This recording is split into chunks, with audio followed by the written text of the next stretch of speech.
So today we're going to teach everybody how to read a calendar, because apparently I don't know how to do that and take notes correctly on my own calendar. So Nick Ciparro is here. He is running for County Commission District 3. And I wrote him down on the calendar wrong, so I was expecting him next week. He's here today, so we threw it together and we're going to make it happen, because that's what we do. We're Almost in Agreement at gmail.com. Find us on Facebook, Twitter, YouTube. Go to our website, almostinagreement.com. That's where all the fun stuff is. You'll see Nick on the list of other candidates on our Voter Guide 22. You'll get a link to this episode, as well as a link to his website or Facebook page, whatever he prefers, as well as all the other candidates running. If I've had an interview with them, there's a link on there, and then links to their own page of some sort. So you get KGIS and Election Commission there, too. There's been some precinct changes, so go double-check. Make sure you know where you're going to vote when you go vote. And those are the best references that I know of to find those things. So we're Almost in Agreement. We're going to do a show. We're going to get back into the fun of it. And Nick Ciparro, everybody. Here we go.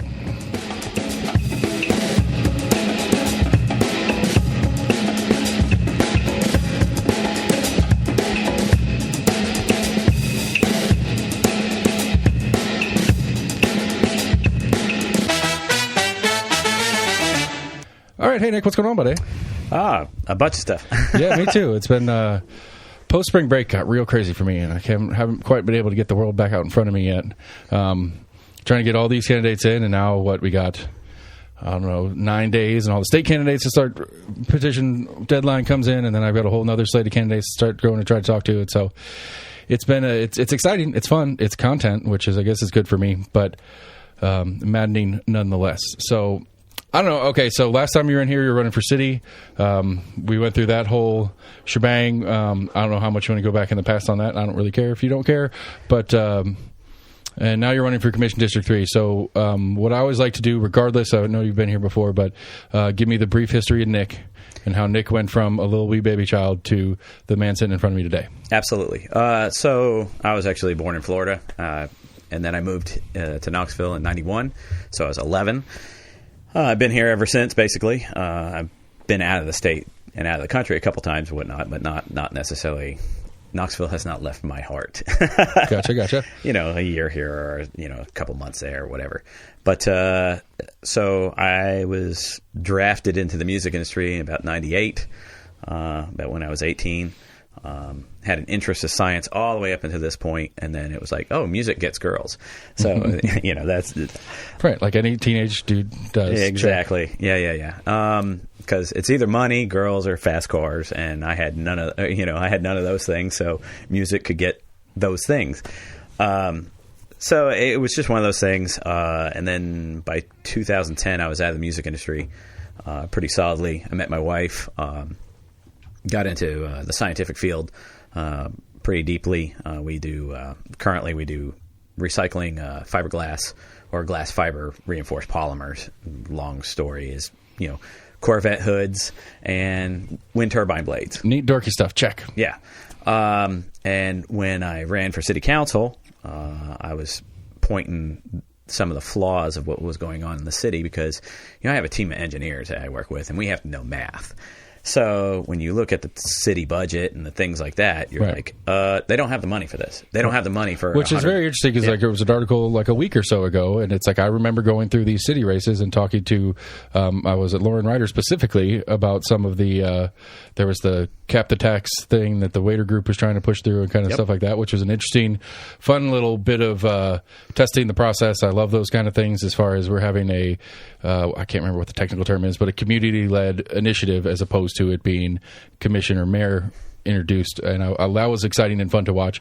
And but I remember it being a good bit of strong pushback on we don't need to raise taxes, things are going fine, blah blah, this that and the other. And then 2 weeks ago we see an article about American Canaan maybe looking to raise taxes. She has to through this new budget for the discussion. Yeah, right, she has to. They're out of money. I think it's next month. That's why you're seeing all this going on, is because they're literally out of money. Right. And so this was the thing. I was like, you can't throw $65 million into this project. You can't throw $100 million in that project, and you can't do this and this and this without having the money. Right. I mean, this is like you and I, we have a certain budget for our home. You don't go and say, well, you know what? I think I'm going to spend $100,000, equivalent to my home price, or now, right. a third, a quarter of my home price now. Yeah. It's one of those things. You're not going to spend $100,000 on something on a doodad. Right. Okay. Especially something that I don't know. It's 2020 or it's past 2020. The consumer credit game is just everybody lives on it anymore. So who cares about 20% finance debt? On my credit card. Oh yeah. Just pay the minimum payment for the rest of your life, and then your kids can pay for it, and your grandkids. Right. Well, that's what they're doing again. Right. And so I was telling people, I was like, look, this is going to be a fact. This is a fact. It's going to happen. Not only that, but they're gonna adjust. They're gonna not only increase the tax rate, but the reassessment is this year. Right. So, and nothing against the property assessor, not at all. He's a good man, and the woman that's behind him, that may be the new property assessor after he retires out, they are good people. They're just doing their job. I mean, it's like, it's... Well, that's elected position next cycle, right? I believe so, or something like that. Anyway, it's neither here nor there about that. The point is that we had a big candidate forum. And I said, hey, look, they're gonna use. I know this for a fact because I actually heard them behind the scenes saying things like, well, we'll just go by bet on the fact that the property taxes, the home values will go up, so that the actual revenue amount will come in higher. Right. So I said it. I said, look, and it was Mr. Whitehead. I said, they're going to raise this revenue because of that, and they all, Lauren Ryder stood up and called me a liar, and McKinsey called me a liar, and Tommy Smith said, I don't know what he's talking about. He's stupid. He's a liar. And, of course, my opponent, Seema, give her credit. Either she's dumb or she was smart enough not to say anything, because she was just like, I don't really know. Right. So it is what it is. And I was like, whoa, hold on. And I called Mr. Whitehead, because I was like, stop this right here. I can't have the sitting city council call me a liar when this is a real life fact. Right. And we have the person who can dedicate or that's exactly right. Authenticate said fact in the room. And I pointed him out, and I said, Mr. Whitehead, can you answer this question? If my house was $100,000 this year and it gets evaluated at $200,000 next year, will more money be coming out of my pocket? And he said, that's correct, sir. Right. End of discussion. That's a raise in property taxes or raise in the cost to the owner. Right. I don't know how you want to spin that, but then I'm looking at it, and I started looking deeper, and because of how much money they're spending, and by the time that evaluation goes through, and the appeals processes and all that go back and forth, and they finally actually start accepting that revenue, they're already out of money. Right. So it's like, oh. I've been wanting to get a hold of him. I want to do a show with him because I'm curious how what the process actually is. Because it's like it's not the sale value of the home per se. Yeah. Because you could have, like, I want to say, I'd have to go look up mine, but especially now, like Zillow, right. Especially now, but like the price I think I could get away with selling my house for, I want to say my assessed value is like half of that right now. Yeah. Because the last assessment was forever ago when the market wasn't as ridiculous as it is. So I'm curious how that works. I think they do it by they do it by zones within the neighborhoods or what's closest to you relative to. So if you're out there in Carnes and you have 5 acres around you, right. Okay, you don't have a neighborhood, so you don't have like a cookie cutter right. copy paste. Like my neighborhood's Fair Oaks, so all of our houses are relatively the same split foyer, right. Same square footage. I have the largest lot in Fair Oaks, and then my neighbor Terry has the second largest lot in Fair right. Oaks. So that kind of really hits us, except mine looks like Jurassic Park, so it's not very usable. That's how I used that I was like, look, it might say 3.8 acres or whatever it is, or 2.89, or I don't even care. None of that's usable. It's all right. absolute forest on a hill like this, and yeah. that. But so I could make that claim, and they didn't raise my property assessment up by very much because on paper it's that much. So I think there's a little bit of that where they kind of look at what's around you and what right. the values are around you, and then assess it by that. So if you're a house and you have your home, and then all your neighbors sold their houses for triple the price that your house is currently evaluated, brace for impact. Right. That's going to happen to you. Right. Your value is going to be evaluated higher because they know you can get that money for that house. Yeah.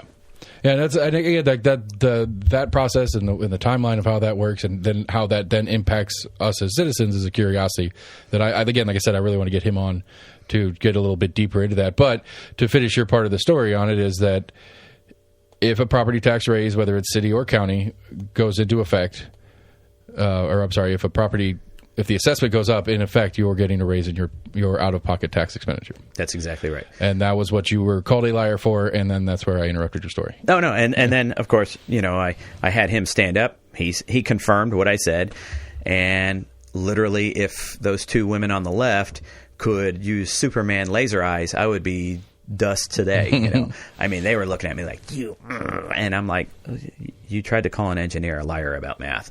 Good luck. Right. You can't play with me on this. You're a librarian, and I don't even know what you do for a living. So, it was one of those kind of things. Right. And again, it's one of those, for the layperson watching the show here and trying to figure out what's going on, the statement can be true. We will not raise taxes. Yep.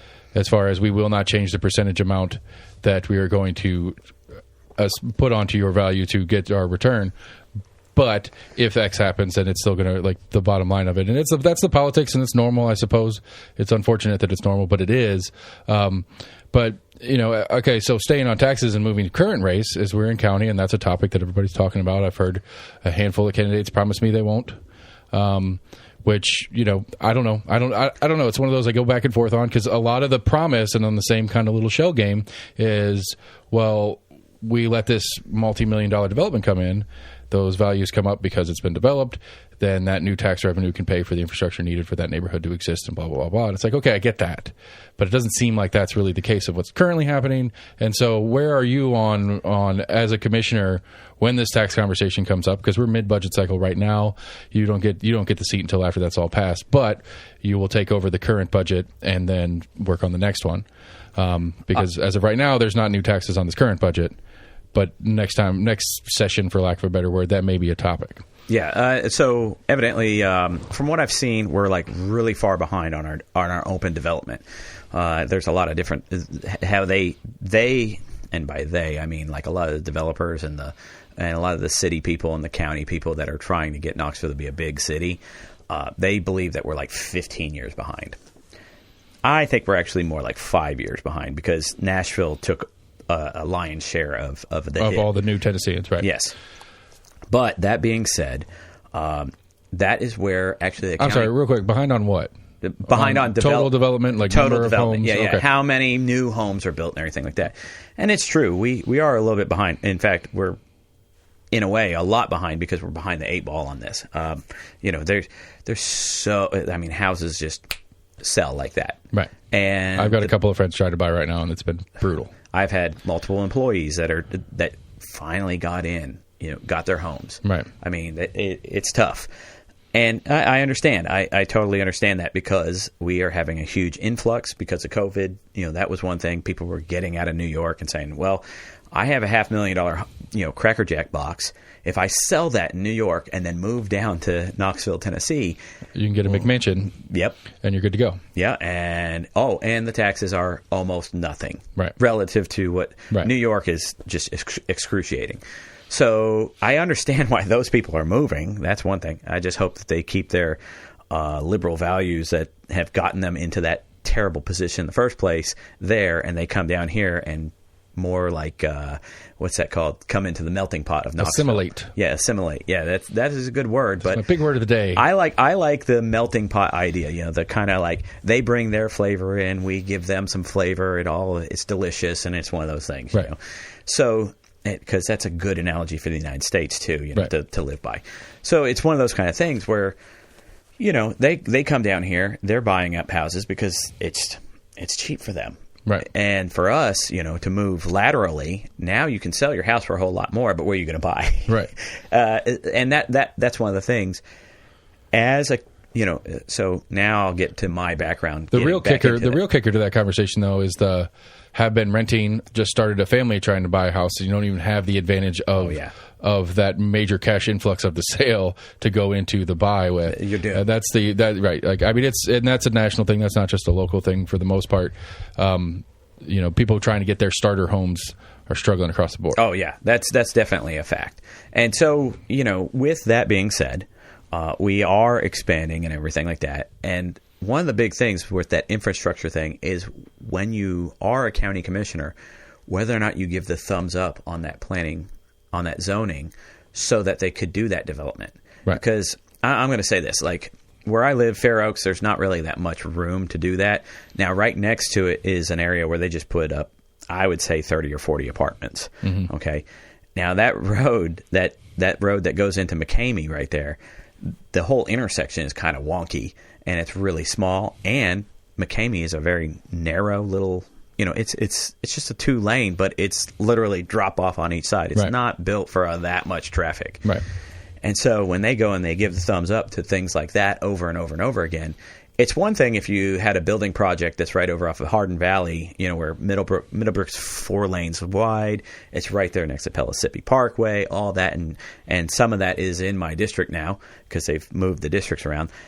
And that was open spaces, and now they're replacing it with, apartments and homes or condos or houses or whatever neighborhood, whatever they're putting in there. And that density varies by whatever they applied for. But that dumps into a big artery.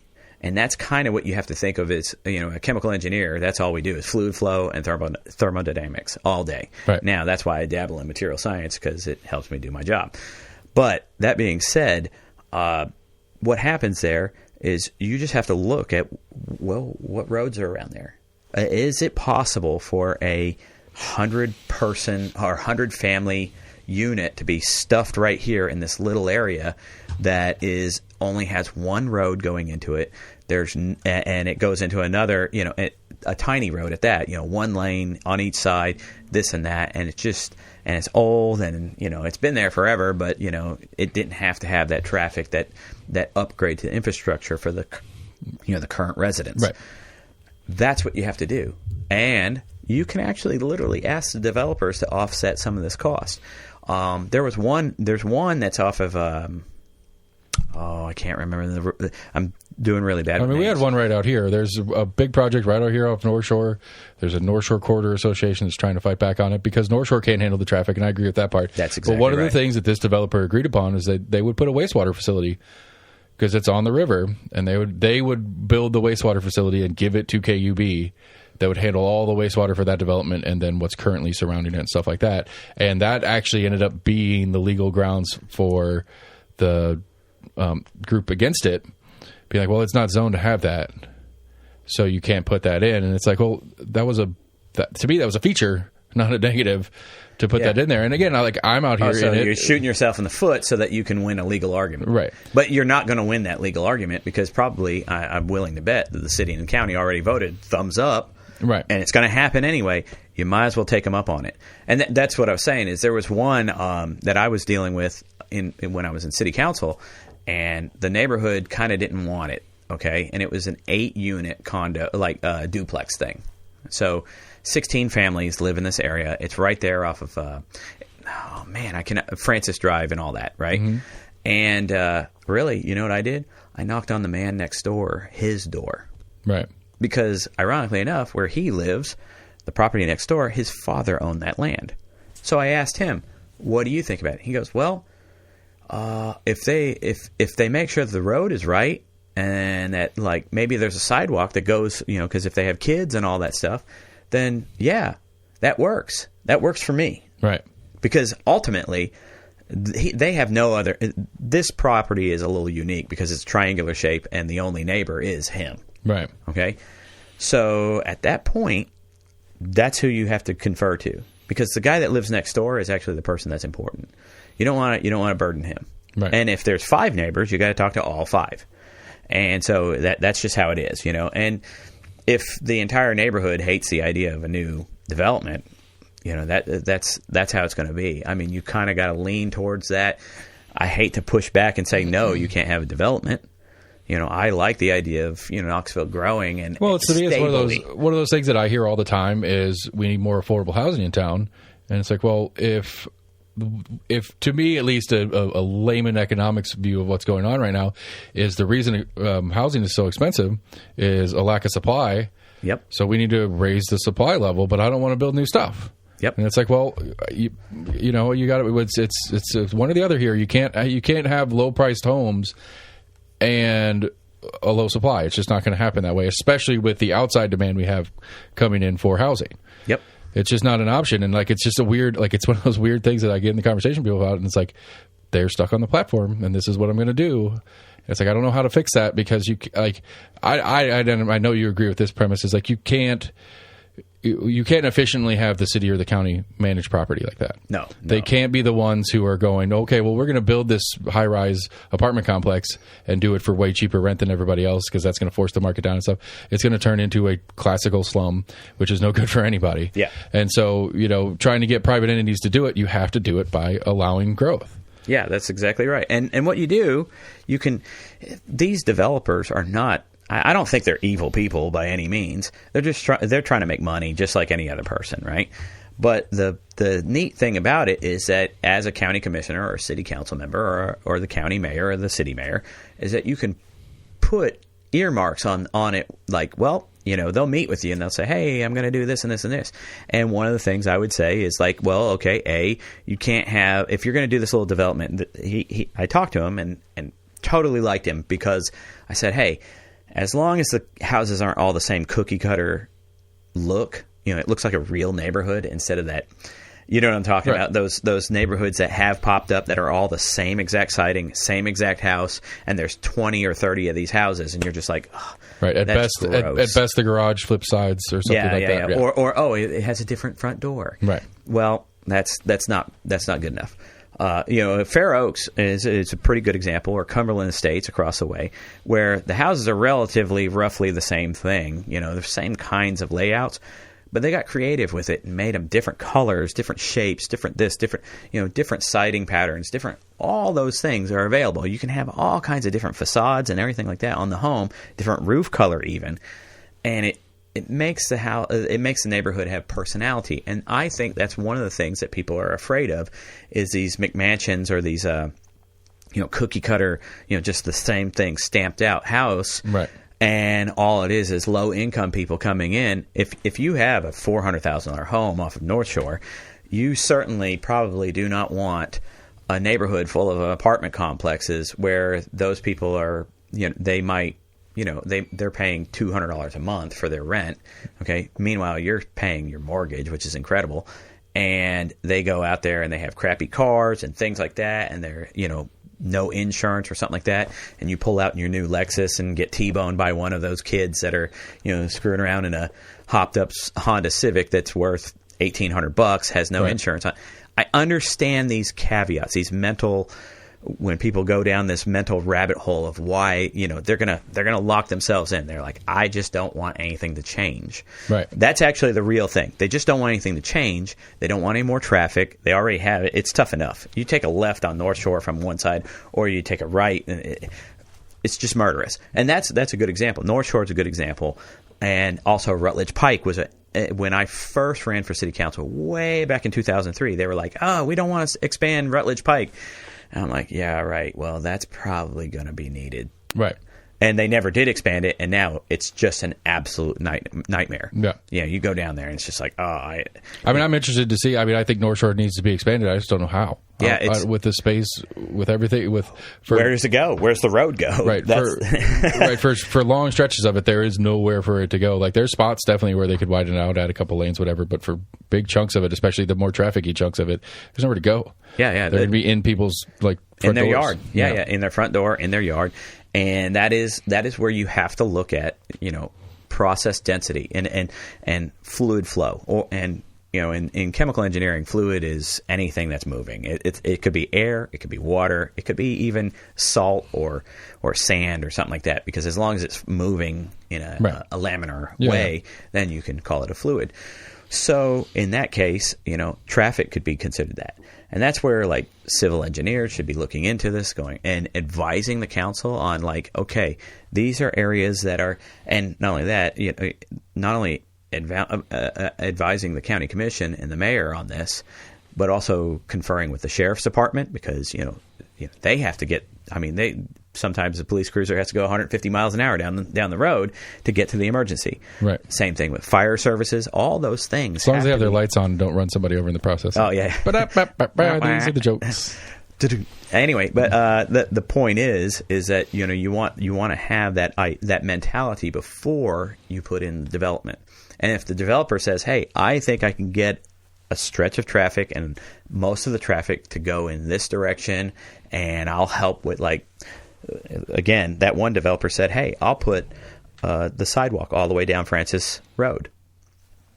Well, if that's the case, I mean, that's an expansion of the road, and he's willing to pay for it. Right. Well, now you're doing really good for the community. Right. And, that's one of those kind of things that makes Knoxville more beautiful. It's not, it's not what they did to Cumberland Strip. Right. where they just wrecked it. Speaking of cookie cutter. Yeah. Exactly. Oh, I was so mad about that because, I mean, I used to play shows down there, and it was so much fun to have like people cruising down the Strip, and people go, "Oh, we don't want them cruising. We don't want them doing this." Yeah, but on a Friday night, and Saturday night, it's a lively event, right? And that's what made all of those businesses be alive. And that's where, because the college, you can't expect college kids to make every bar down the Strip function, right, and every restaurant down the Strip. They can't even make a Crystals function. That's how bad it is down there. Oh, that broke my heart. I mean, that hit me personally. Like, Crystals is college food, and you can't even survive a Crystals on campus somehow. I was befuddled. I think it's a great. That was the corporate. Crystals. Yeah. That was the corporate structure. All the corporate ones shut down. So like even the Level Road one. Anyway, Crystals is close to my heart. So I was just like sad. Thank God it's still on Western Avenue. Yes. You got one. Crystals, you have my vote. This episode is not brought to you by Crystals yet. Not yet. I'll make some phone calls. You should. All right. So let's go. Like, but back to the tax. Okay. Now we're back to the taxation. No, I would not vote for increased taxes because I think they have done an all right job in the county. And I talked to the mayor. The mayor and I have become kind of buddies, and the sheriff and all that. So I kind of lean on those guys a little bit. I'm being friends with them and everything like that. And you talk to them, and they obviously, the mayor and his office and some of the county commissioners that are currently in know what needs to be done. They understand this. They're not naive. Like when I talked to the city council, they were just, I mean, there's a complete different mentality.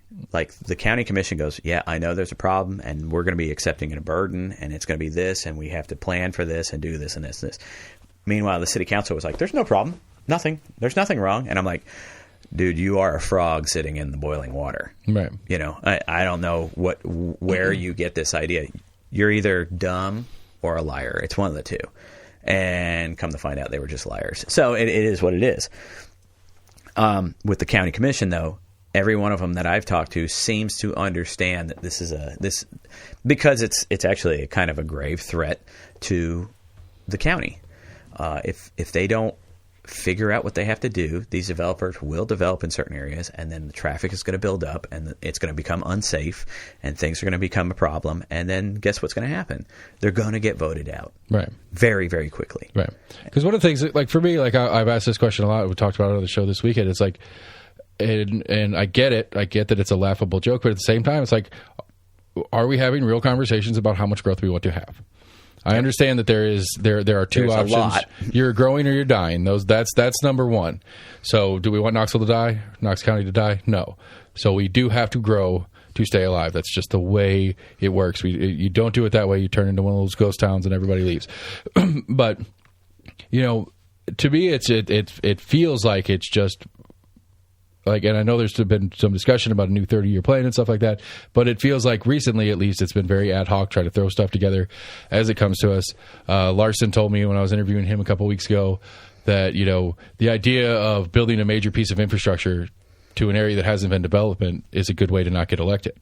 And it's like, I get that. I follow that 100% because by the time the development comes for the thing that you did, you're already gone. You're termed out or something like that. And it's like, I get that as a premise, but I don't care if you get reelected or not. That's not for me. I want to be able to manage this growth in a way that, okay, let's go and spend multi-million dollars on a giant project to a neighborhood that doesn't exist yet.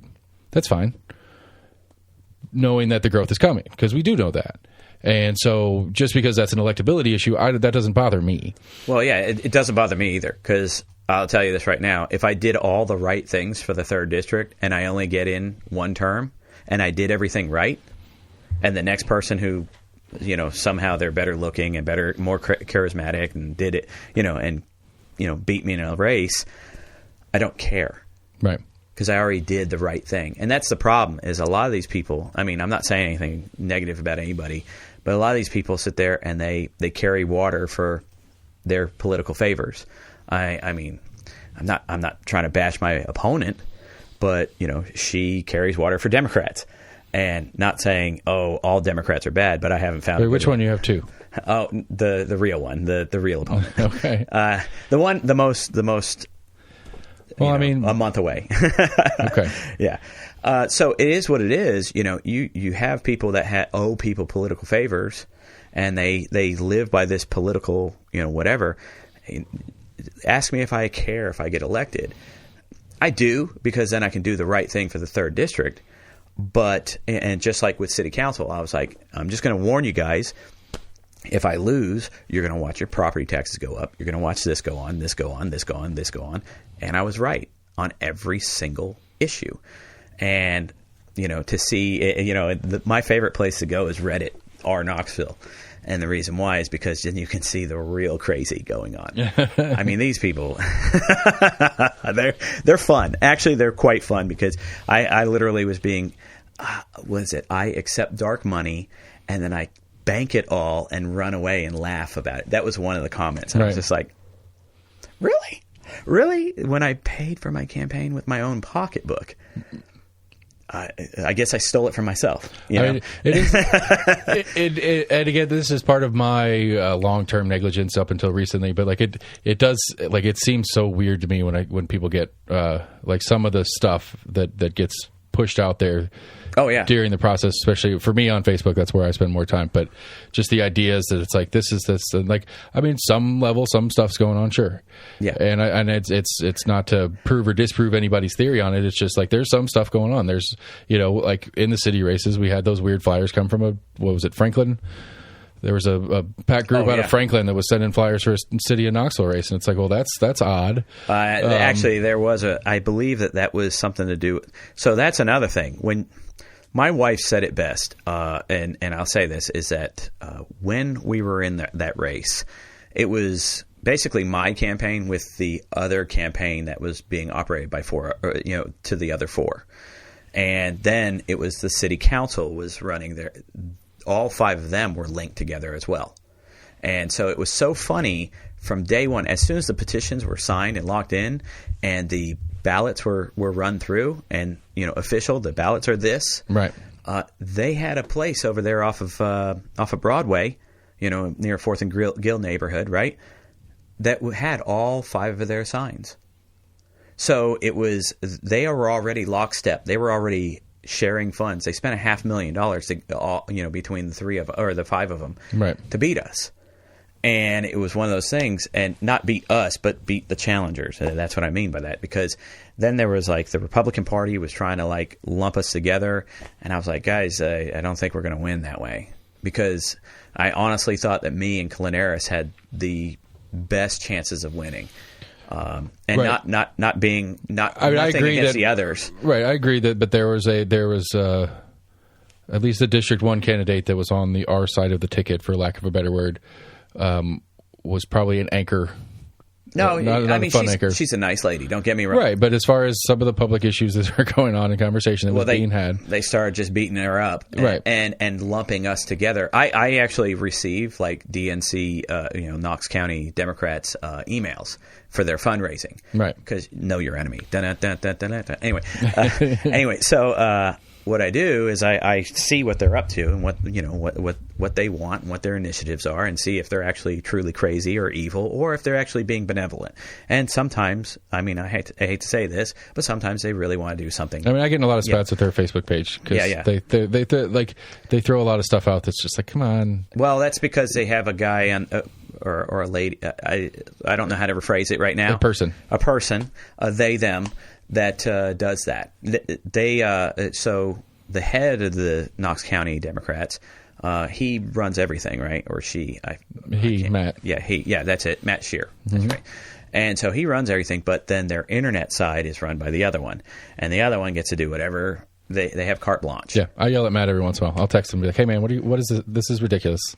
He's like, well, I don't deal with that side of it. And it's like, this is your party at play, buddy. And as much as I would consider myself an independent voter, this doesn't help your team. No, not with my opinions. Well, if you know it's empirically false, and then you're like, oh, come on, guys, you really are, barking up a dead tree, or this is just wrong.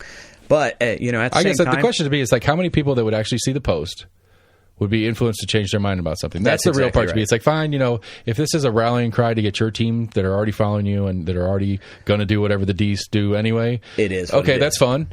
That's fine if this is just a fun game for you guys. But if the intent is to go out and get Democrats elected, I don't see that as a successful strategy. Yeah, that's exactly right. Yeah. And that's what I was telling like Daniel Herrera and all of them. I was like, guys, there's a certain thing that you have to do. And they were all, that big campaign of 4, that was run by Eric, they were all thinking that they had to knock doors in my district. I'm like, guys, this is the most Republican district in the city.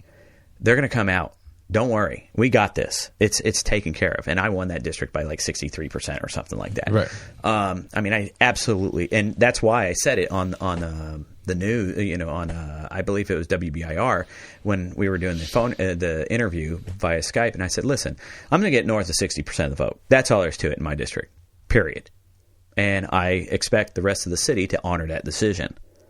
Now, of course, I didn't expect that. Right. They're not. They're going to do whatever they're going to do. It's a dumb format. Like the more I think about it, that's just a dumb format. Yep. That would be like, we get to vote for every House member in the state of Tennessee. Yeah, that would be like so we get to vote for the House members in Davidson County. Why not? Why not? Yeah. They affect ridiculous. us all, so we get to vote for all of them. Yeah, it's ridiculous.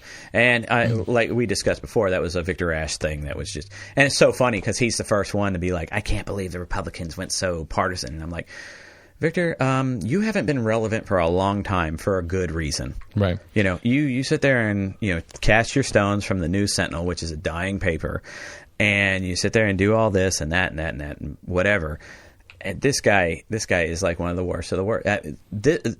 His attitude about politics is one of the reasons why I actually get into politics. Right. It's because I think that goes back to the Facebook thing that the Knox Dems do too. I think it solidifies the base that they already have, which isn't going to change their opinion or anything. But then I think those other kind of middle ground people that see it and then learn the truth about whatever it is they're doing, it draws a line for them that they don't want to cross that direction. And, not only that, but it's not helping your cause. It gives you a bad taste in your mouth. If you're kind of independent, or if you're like trying to think for yourself and you don't always just go into the booth and just mark an R every time or a D every time, those people, like I said, there's no such thing as a bad vote. If every Democrat in Knox County votes for me, fantastic.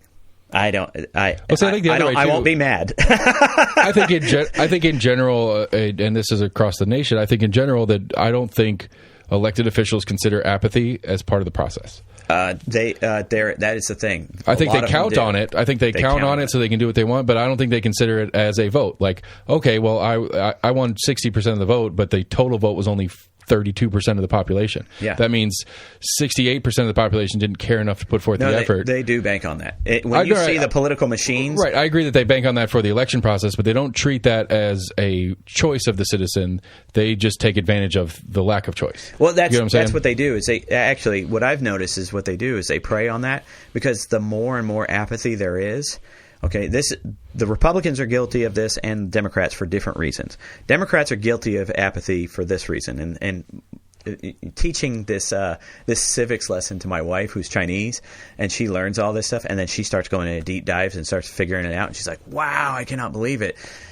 So the Republicans do it because apathy is one of those things where it's like, well, maybe we can get away with a couple things, this and that, get some things driven through, and then if there's ever a chance to upswing, get a big voter turnout, we can take a seat. Okay? The Democrats, on the other hand, they have a tendency to use that apathy as a thing where, like, well, it'll never change anyway, so we'll just keep voting the same. Right. And that's what's worked up in New York, like in New York and Detroit and everything. If you ask a person in New York, and they're a Republican, why aren't you voting? And they're like, because it doesn't matter. Right. But meanwhile, Democrats in this state, okay, this is where it comes back the other way.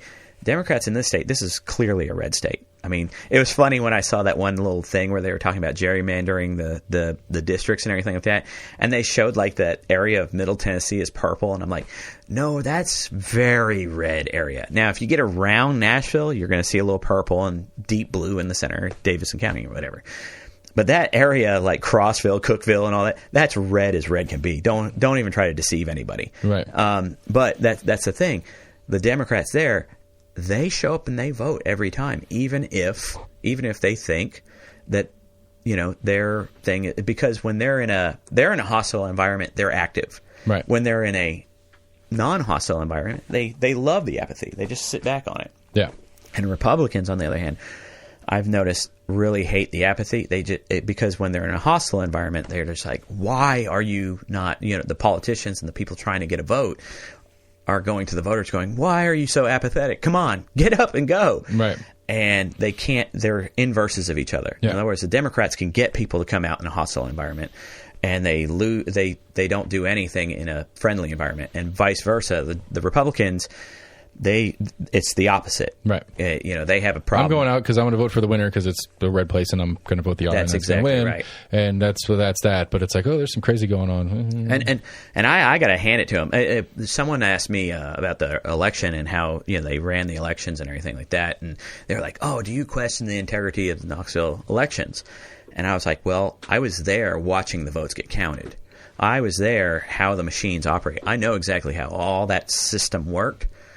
And there's no chance of like tomfoolery because we take this very, very seriously. We don't have just volunteers scanning the ballots. You scan the ballot in, if you remember. Yeah. You mark your thing. You scan the ballot in, and it goes into the safe.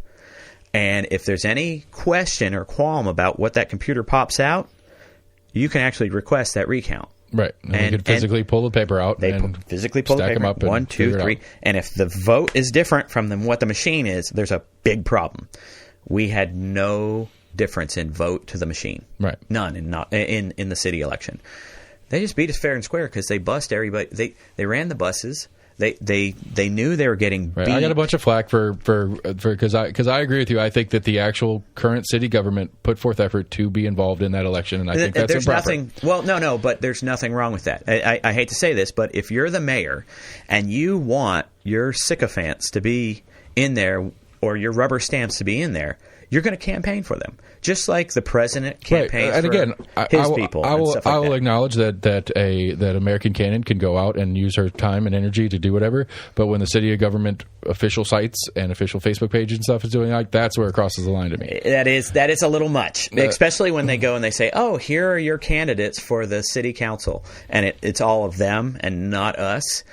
And then they actually had their DNC. They ran an amazing campaign. Actually, it's actually amazing what they did.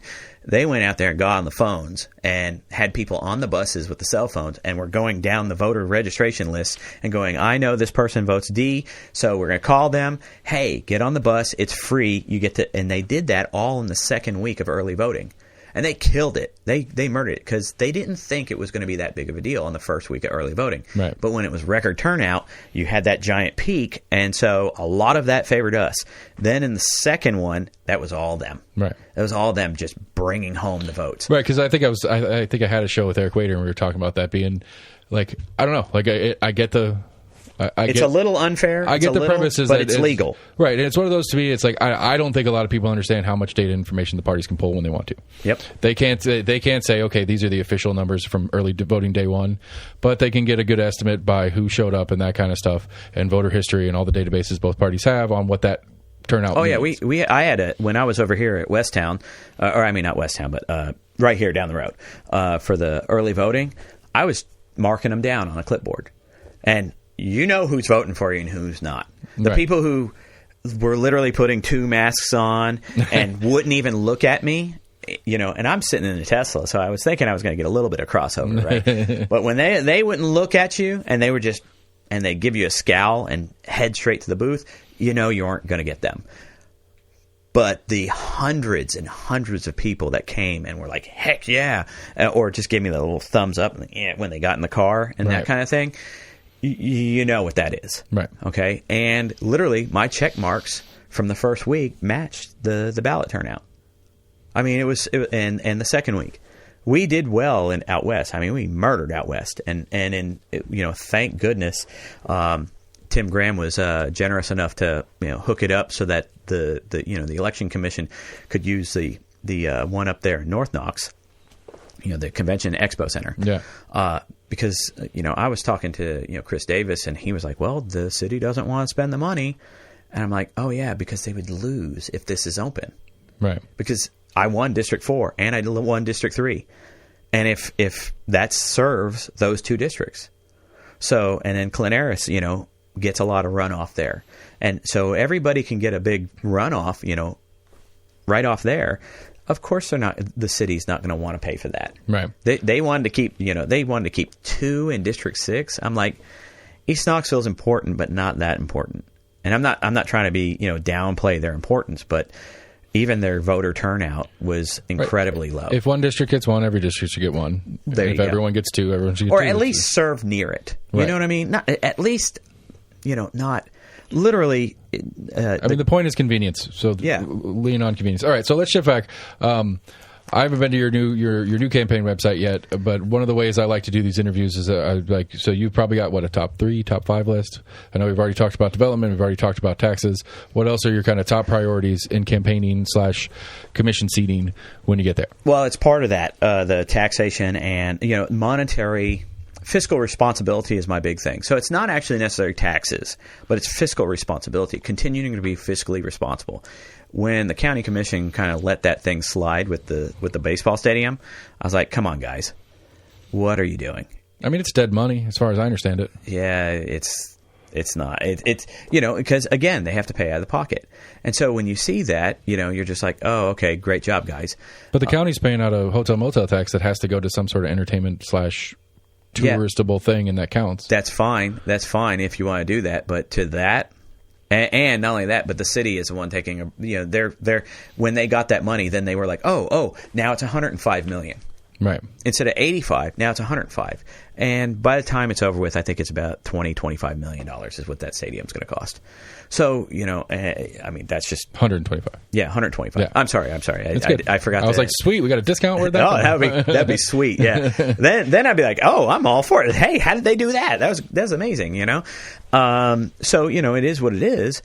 But they could have kind of held back a little bit and made it where the city council and the mayor had to own that a little more. And that's the point, because also I live in the city and the county. And there's a lot of us that live in the city and the county. So when we get our property taxes, lassoed around us by the city, those representatives should have been thinking about that, their district. And their district is the most important. My opponent in the city council race was like, I serve all the city. No, you don't. Because you don't even serve District 3. And consequently, I'm in District 3 for the county as well. Right. So, which is handy, because that's one of the things that's weird is if I were in city, which I'm not by a foot, I would be 2, but then I'm county 4. Yep. And so, again, go to KGIS to figure out the correct answer for all these things, because it's weird. It's confusing. Oh, yeah. That whole thing, oh, my goodness. That hurt me a lot, actually, because I lost Norwood, Cumberland Estates, and a couple other districts right there. And those were my I could say that I can say this openly. If Norwood was on the block and still in my district, I would win that by 98%. That's just a fact. Right. I would absolutely no chance of losing that. Cumberland Estates would probably be about a 70-80% for me. Right. And my neighborhood is probably 70-80%. But then I have to go now. Those two are out, and now I have to go from my neighborhood west. And I'm going into the Cedar Bluff area, which they don't know me. Right. They really don't. They really don't know me. They might have known that I put up a good fight in city council. Right. And they know her because of the state run. Yeah. They know her from the state run because that encompassed part of that. Right. And she's knocked on their doors and everything like that. And so it is what it is. I'm actually coming back. I have to do a comeback kid thing. So right now, I can be 100% honest. I think it's a coin flip right now. Because if we split Cedar Bluff, then I win. That's Right. just a fact. But Cedar Bluff is her neighborhood. Yeah, like it is. It is her neighborhood. It is literally her, and that's kind of hard to go for. I mean, because I know she's not going to get my neighborhood, but me to split hers is going to be tough. Right. And so that's why I see it as like a coin flip, because then there's also new stuff for her, even like that Hardin Valley area. Mm-hmm. That's all new. That south of Kingston Pike area right there, that's all new for her as well. So we have Well, again, no, because the south is 18 in the state, so she's still been in there. not as much though, because also that was a huge Manus area. Right. So, and 90 chopped a chunk of that off. This is this whole redistricting's been fun and weird. Very, very strange. Okay, so fiscal responsibility. We talked about taxes. We talked about and serving the third district. That's really what it is. And when people say like county commission or city council is a hard job, they've never had a job before then. They've never washed dishes at Applebee's. I mean, I'll give a little bit of leeway. In the last couple of years, it's probably been a little bit more intense and more exciting just because of everything going on. Oh, yeah. It's been an anomalous series of years for just the Well, you have to do a little majors. homework, especially with the developments. You got to do a little homework. But outside of that, how hard is it?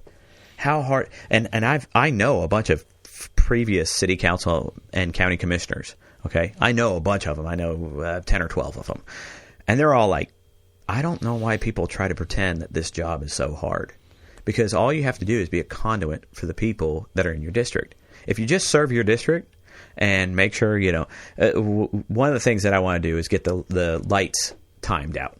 So if you go down Kingston Pike, you know what I'm talking about, right? Mm-hmm. And it's insanely bad in Western Avenue and pretty bad on Middlebrook. But if you're driving the speed limit, you know what happens. You'll be driving, you'll get a light. Then you take off from that light, you keep going. The next light is red already. You'll watch it turn red in front of you. And you're like, why is that happening? Right.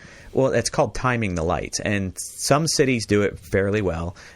Denver is one that does not, trust me. My mom lives out there, and I'm like, why is this road so garbo? I mean, literally, you hit every light down a couple of these roads.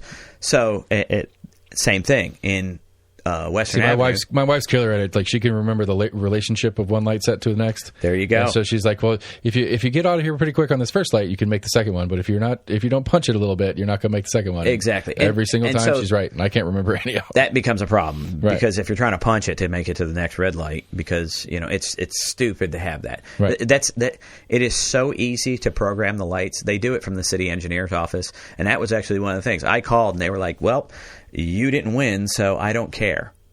And I was like, "Oh, you're going to be like that, huh? Well, guess who's going to run for county commission now? And you can't say that to me, So it's one of those things. But then there's like, this goes back into the development, because when they go and they put like new water mains in for a neighborhood, and this happened right next to me. Okay, where they did that little apartment complex of, there's one little apartment complex that's probably 25 units, and the road is brand new, and they just dug holes in it, and then they kind of threw some gravel in it and just left it like that for months. Okay, and I see it the developer's responsibility. If they're going to connect water mains, it's either the developer has to work with KUB or it's KUB's responsibility. One of the two. Right. When you dig that stuff out, you put that road exactly the way it was. None of this, because, I drive a Tesla, no bragging or anything like that. It's an older Tesla. But it does have 21-inch rims, which means when I go over a pothole, I definitely feel it.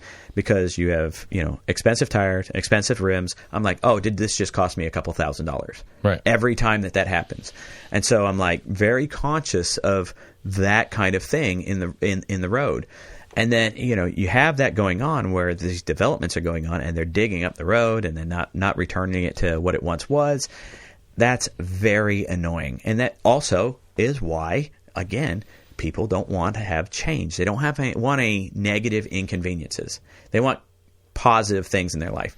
If they're there and they have their neighborhood and then like their favorite coffee shop opens across the street or down the way outside the opening of their neighborhood, they would not flinch at that development. They'd be like, "Yay!" Right. They'd be super happy about that, right? But guess what? Instead, it's an apartment complex.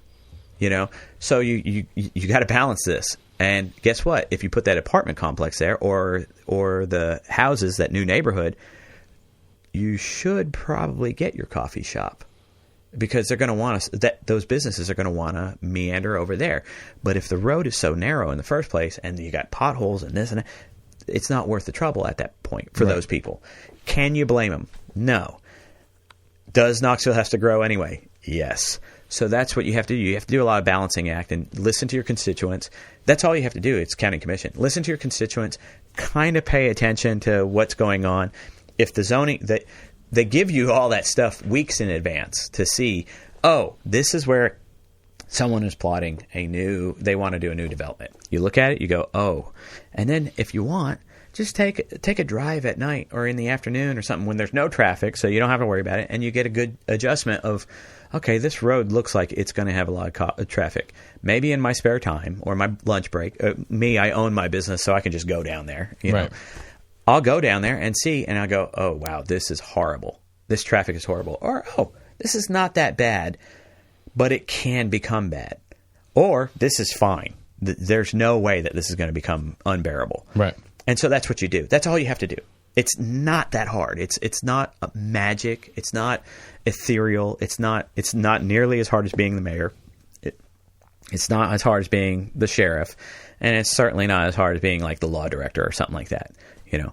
So it's one of those things. You just do your. I mean, it's like I said. If you've washed dishes at Applebee's, that's a harder job than county commission. Right. Okay, so one of the things that is on the commission plate that was not on your plate in city is Knox County Schools. Yes. And it's really just a funding conversation. And with this TISA thing coming out that I still don't understand, I've got Ron McPherson coming in a couple days because he's going to try to explain it to me, which it's not going to go well. Never does. The old one was super complicated. This new one's super complicated. But we got to fund our schools, and the county does the majority of that. They do all of it. All of it, except for the federal funding. The city pays no money to the schools. Right. Yeah. Well, the state pays most. Well, there you go. Not quite most, but yeah. Right. But anyway, point being, it wasn't on the table when you were doing city stuff, but it is on the table now in commission. I don't like what it. I don't know. As a parent, as a parent of a Knox County school kid, as a Knox County school alum, we talk about the things that bring people and this massive influx of people we have. I don't think schools, to me, has been a net positive in my life experience. Not at all. Yeah. You're absolutely right on this. And here's why. My son's 3, and we're already looking at either putting him in, private school or in what's that called? What Jeff Bezos went to. I keep forgetting what the name of it's called, where they just let you learn how you want to learn. Do you know what I'm talking about? There's one of them right around here, actually. Montessori? Montessori. That's it. Yeah. Names are escaping me because I haven't had enough coffee today. But it is what it is, because my wife's like, there's no way we're letting them go to Knox County schools. That's a black mark on Knox County right there. Because if my Asian wife, my Chinese wife, who's never been to school in the city of Knoxville, except for, UTK, if she's like, I know better than to send my kid to Knox County schools, I'm fortunate enough where I can afford the, $1,000 or $2,000 or $3,000, tuition for, sending him to some semi. I can't send my kid to CAK or something like that. I can't afford that. Right. We're looking at the Montessori thing because it's actually the most viable thing for us. And also my kid is he's odd. He's an odd bird. So, and we know that if he goes to Knox County School, he's one of those nails that sticks up and they would try to beat the nail down. It's one of those kind of things. So, in our case, it's, I can say the actual word, we're privileged enough to be able to pick and choose, right? But the general population cannot. So why not fix it and make it more desirable and make it where I would think, oh, no, he can go to right, make it a tough choice at least. Like it's an option for me, but I don't know, Well, I would love it to be an option, trust me, because my pocketbook judges a lot of things. Right. And me spending that much money every year or every semester on my son, yes, I'll do it, but if I didn't have to? If there was a viable option? Right. If the point of this thing was to be the correct option, then you don't have to. That's exactly right. Okay. And I don't expect Knox County schools to go to a Montessori style format or anything like that. But I would like to think, because I went to West High School and it was abysmal. Now I went to Halls High School and it was wonderful. And that's because they had the vocational building, and I went there my freshman and part of my sophomore year. And I loved it out there. They actually have all the funding. They had at the time all the funding that it seemed like they needed back then. Right. Now I don't know. And that's the whole thing is I have to do my research more. And that's just a fact because I actually have to do it as a potential parent. Right. And a lot of these people coming in are potential parents. And then, of course, the parents like you who already have your kids in school, well, let's try to fix it. Let's try to make, and that's where you come in. Right. And again, throwing around the privilege word, I'm privileged about being on this side of town, and the schools that we're district for are some of the better ones in the county. That's exactly right. Which makes me sad all over if this is the better one and I'm not happy with it. What's, for those people that didn't get a house that I got and that kind of stuff. Because, it's a budget conversation. That's all it is for commission. And I still don't understand. I don't think anybody really understands the new funding formula. This is the other thing. That's the start. Well, once we get to this, once we get an understanding on this new formula, how much is the county going to be able to make up? That's exactly functionally, financially. How much is the county going to make up to a number that we, as the locale, are comfortable with? Yeah. Because I was there at the meeting when that former superintendent was thinking that he was going to just put iPads in every class. And I was the one that actually spoke and said, hey, we went to the moon on a slide rule. Why are you trying to put iPads in the class when you can't even get them to be able to do, middle school level math in high school? Right. So why are you, if you teach somebody a lot of different things and just keep throwing stuff at them and they don't get it, and you just keep shuffling them through the grades and they just keep not learning anything, they're not going to learn anything. They might pick up a couple things. Thank God, we're human beings and we can actually relate to things and start picking, information up. But to do that to kids is kind of wrong, And so they're going to use the iPad at home. They're definitely going to do that if they're financially well off. Nowadays, I think everybody can pretty much get their hands on some similar device. Right. I mean, who doesn't have a cell phone now? Not many. Even I've seen, we have a business next to Lonsdale, and you can see like literal 5-year-old kids playing around with a cell phone. Yeah. I mean, that's Lonsdale. That's as poor as it gets. Outside of the other projects in out east. So it is what it is. Yeah, that situation fixed itself. They didn't need to do that. They needed to focus on actually getting the kids through curriculum correctly, right? And teaching the kids in the first place, not bashing the teachers or anything like that. Even though sometimes you can. I mean, there's bad apples in everything. Sure, everything gets. But again, for me, what commission's role in that is budget. That's all it is. That's all you get your hands on. You can say things on commission to advise the school board of what your concerns are. Now, whether or not they absolutely do it, you're not telling them what to do, but you can openly address your concerns and what you think should be in the budget, okay? And then at that point, they can either take that into account or not, okay? But this is where, just like the county commissioner can't vote at the city council building, okay, for the city council meeting. But you know what you can do? You can shame them pretty good as a peer. Right. And that's what you are. So if you go, man, how am I supposed to release these funds as a county commissioner if you can't even get your act right? And at that point, every school board member should be like, oh, I should get my act right. If not, they'll get voted out. I mean, it takes time. But the thing is those things don't always lap together. So you can literally shame a school board member, and 2 years later, they're replaced. Right. And then you're going to get what you want. Or you can, it's not a perfect system. And in fact, it's kind of terrible that you can't just tell them, hey, you need to act right and do this and this and this. But you can say it, and you're there whether or not you vote. And you can literally, because I don't care if I get reelected in that way. So if that school board person is doing something terrible, and I say, no, I'm not going to give you guys your funding. That's tough. That's a tough vote. Right. Even though probably the rest of the commission will give them their funding. But at least they know that could be a problem later if they keep doing that. Right. And if we had better coverage locally on the news and stuff like that, it would be a bigger talking point than it just falling under the rug like everything else. You'll take some beatings at first, for voting no on the budget. Right. And then after a while, everyone will realize, oh, that's why. It's because he was right. He knew that they were going to spend the money unwisely and garbage. Okay, and they didn't solve the problem. They actually made it worse. They exacerbated it. So at that point, you'll win people over in the long run. As long as you're just operating for the good of your district, you can pretty much change a lot of things inside from county commission. Right. And it's not you're actually physically doing it, but you can make the recommendations. You have a pedestal.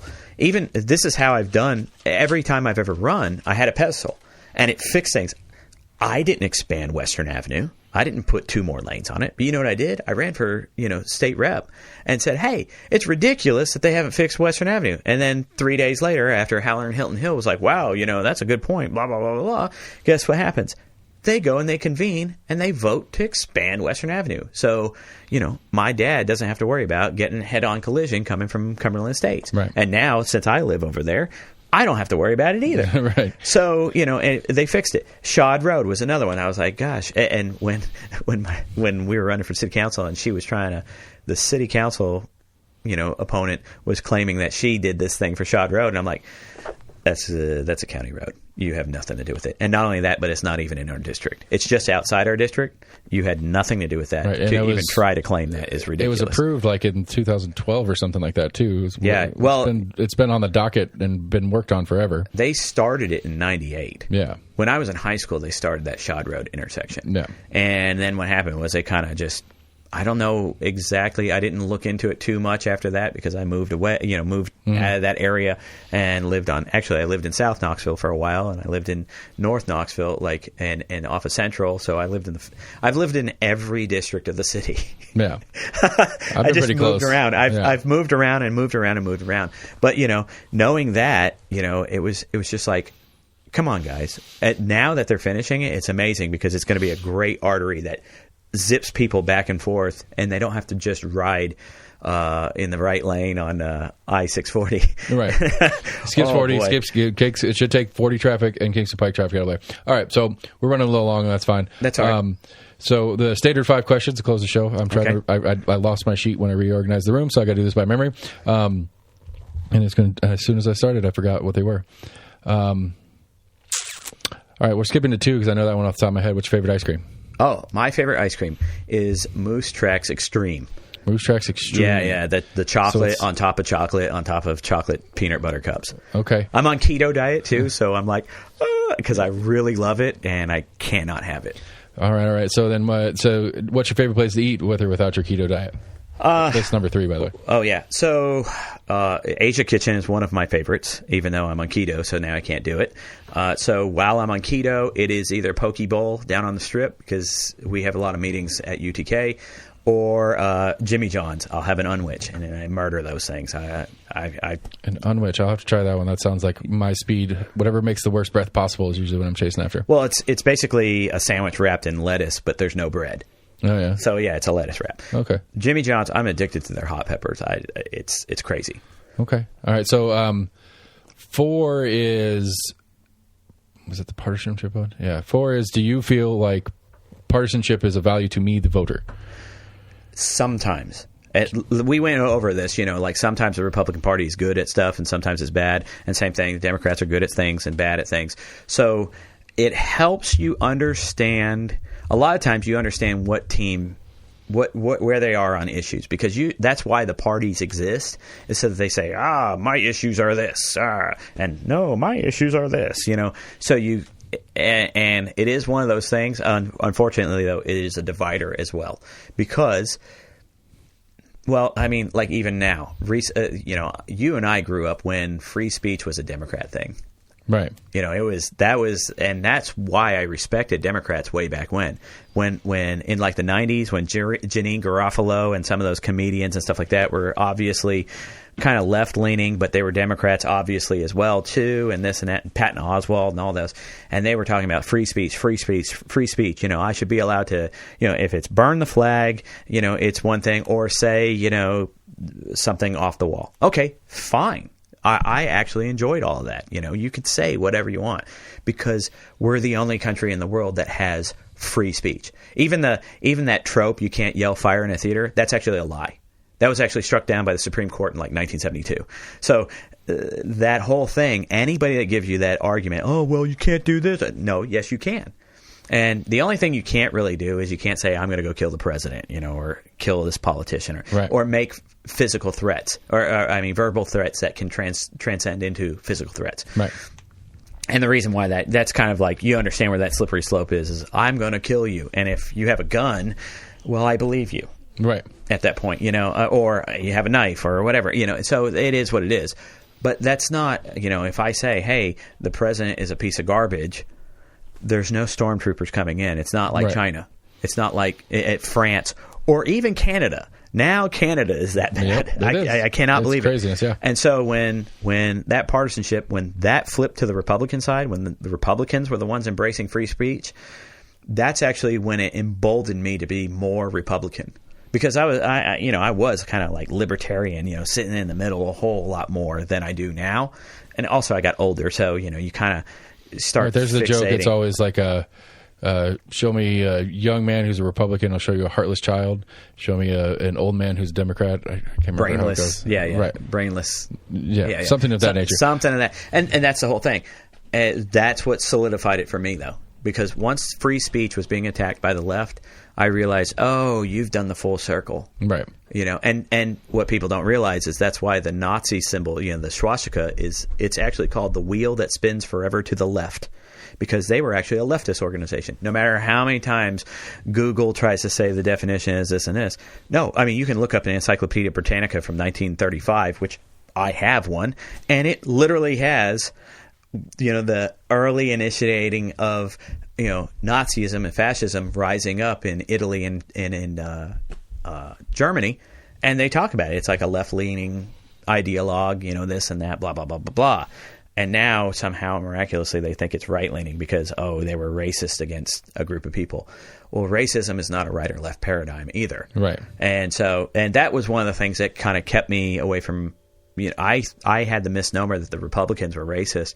And then I found out, the first congressman that was black is a Republican. The first same thing. The party that voted for civil rights was the Republicans.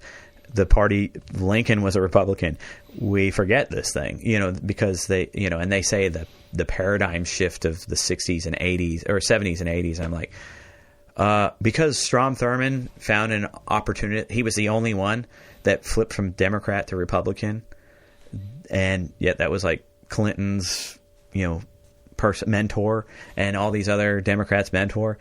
Okay. What it is they don't have very good, political convictions. They'll just flip to whatever as long as they can keep getting elected. Mm-hmm. They're a political animal. Yep. And I don't like those. I don't like political animals anyway. So again, if I do a great job and people reelect me, fantastic. If I do a crap job and people, so far, if I had been in city council, I would have been probably fighting a uphill battle. But, if, this time, if I win and I do a great job, fantastic. If I do a crap job, I would be stunned. But, we'll see. Right, the election of 26 will solve that that dilemma. Yeah. And good for him. More power to whoever. Right, so I forgot 1 and 5, so we're just gonna not do 1 and 5. Oh no! I think 5 is what Democrat do you respect? Oh yeah. You got to give me a Democrat you respect. Yeah. Let's see. There aren't any really, because again, that free speech paradigm has. No. I'll tell you, Bill Maher. Okay. Bill Maher has become hilarious because he is calling people out. He's calling people out for their garbage. And we all know he's a Democrat. He claims to be libertarian. He's as liberal as liberal gets. He is. But he also says, hey, look, you can't have this throttling of free speech, and you can't have this now we know masks don't work. No, we know masks didn't work this whole time. Right. As somebody who actually does spun fibers, and that's what masks are made out of. We knew that, if it wasn't a KN95, it doesn't work. So this was all a charade. The cotton masks, and I was just like, and I talked to the bus drivers when they were having that, and I was like, look, it's not that. I mean, literally, this is just all smoke and mirrors. It is what it is. Yeah. All right. Do you remember what 1 is, since you're better at my show than I am? No, I'm not better at your show because I don't remember what one is. I mean, I forgot what 5 was. Again, I screwed up the calendar and I wasn't expecting you, so I didn't have. Oh, no. Actually, I looked at my schedule and we both had like crossovers. That's what it was. Oh. So one time we said the 5th or the 4th, and then one time we said the 11th, and it just got all wacky. Anyway, on the 11th, I have to turn in my financial disclosure on the 11th, so that's why I was like, oh, that's probably not going to work. Right. Yeah. All right. Well, that's the show, everybody. Appreciate you coming by, Nick. It's good to talk to you again. Thank you so much. Nick Ciparro. I can say it right because he taught me last time he was here. I appreciate you coming by. We've had a good chat. This is good stuff. This is it's been a little bit of time since I've had a candidate interview, so I'm happy to do that again, as ill prepared as I was. So we're Almost in Agreement at gmail.com. Find us on Facebook, Twitter, YouTube. Go to our website, almostinagreement.com. That's where my fun little voter guide thing is. KGIS and Knoxville Election Commission, Knox County Election Commission, excuse me. Links to those sites, and that's going to get you all the information on when and where and whether or not you're registered, all those kind of things. That's where you go to get that stuff. And then as you go down, it's going to have all the different races, all the candidates, links to their website, links to their shows with me, and so you can learn more about who you're actually voting for, because I don't like voting for D's and R's, neither should you, so actually learn who you're voting for and do a good job. Yeah, I got a couple more scheduled this week, and so it's going to be a busy week for me, but we're almost in agreement, and we appreciate y'all listening today.